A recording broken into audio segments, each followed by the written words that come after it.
पहले की बात है, जैनब अम्मा अपनी दो नातिनों आयशा और फातिमा के साथ एक छोटे से घर में रहती थी। उनके माता पिता का एक सड़क दुर्घटना में निधन हो गया था। अब जैनब अम्मा ही उनकी परवरिश कर रही थी। बुढ़ापे के कारण जैनब अम्मा अक्सर चिंता में डूबी रहती थी। वह सोचती, अगर मुझे कुछ हो गया तो मेरी इन मासूम बच्चियों का क्या होगा। उनकी आंखों में चिंता साफ झलकती थी। एक रात जैनब अम्मा ने सपना देखा कि एक परी आई और उन्हें अपने साथ आसमान की ओर ले गई। उन्होंने इस सपने को ज्यादा महत्व नहीं दिया, लेकिन यह सपना 3 रातों तक लगातार आता रहा। तीसरी सुबह जब जैनब अम्मा उठीं, तो उनकी बेचैनी देखकर आयशा ने पूछा, अम्मा क्या हुआ? आप इतनी परेशान क्यों लग रही हैं? जैनब अम्मा ने गहरी सांस ली और कहा, बेटा, मैं 3 दिन से एक अजीब सपना देख रही हूँ। आयशा ने मासूमियत से कहा, अम्मा, इसमें डरने की क्या बात है? शायद वो आपको आसमान की सैर कराना चाहती हो। जैनब अम्मा उसकी इस बात पर मुस्कुरा दी, लेकिन दिल में चिंता और गहरी हो गई। एक दिन जैनब अम्मा काम पर जा रही थी कि अचानक तेज बारिश शुरू हो गई। वह एक पेड़ के नीचे छिप गईं, लेकिन पूरी तरह भीग चुकी थी। घर पहुंचते ही उन्हें तेज बुखार चढ़ गया। परी ने मुस्कुराते हुए कहा, जैनब अम्मा, घबराइए मत। मैं आपको लेने नहीं आई हूँ, बल्कि आपको एक खास चीज दिखाने आई हूँ। जैनब अम्मा हैरानी से बोली, क्या चीज? परी ने उनकी ओर हाथ बढ़ाया, चलिए मेरे साथ।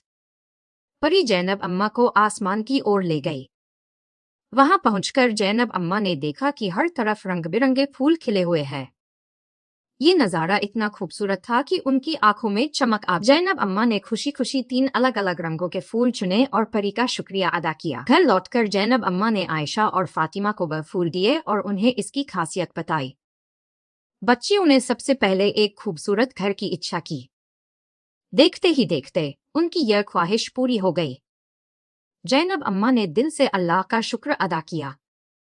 अब उनकी चिंता थोड़ी कम हो गई थी और वह अपनी नातिनों के साथ खुशी रहने लगी।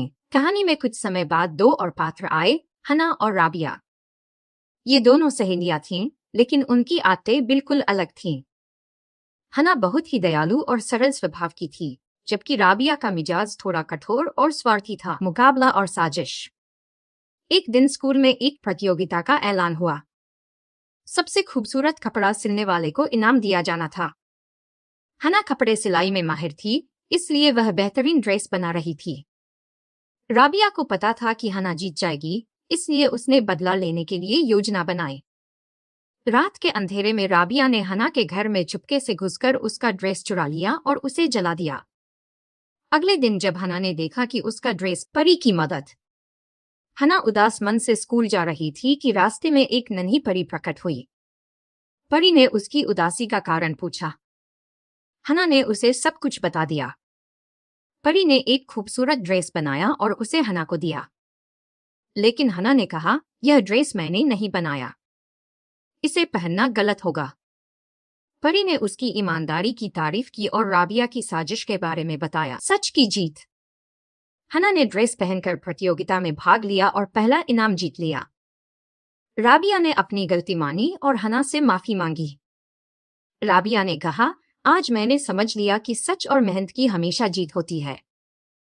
हना ने उसे माफ कर दिया और गले लगा लिया। कहानी की सीख।